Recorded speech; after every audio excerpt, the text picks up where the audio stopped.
Unaponena kwa lugha unajijenga mwenyewe, unapata misuli ndani yako, unakuwa bouncer wa kiroho. Ngoja niwaambieni, huna ujanja. Dunia imejaa nguvu za kichawi na ushirikina. Hiyo kazi unaofanya, hiyo kazi uko kazini, kuna watu wanaenda kwa waganga ili wachukue nafasi ya kazi yako. Kuna watu wanatumia nguvu ya pesa kuonga ili wakuondoe kwenye hiyo kazi yako.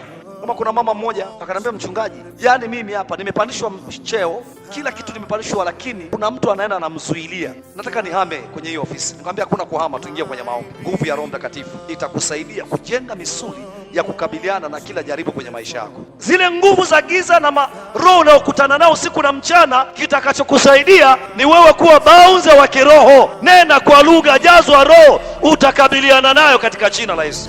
The most beautiful among thousands and thousands.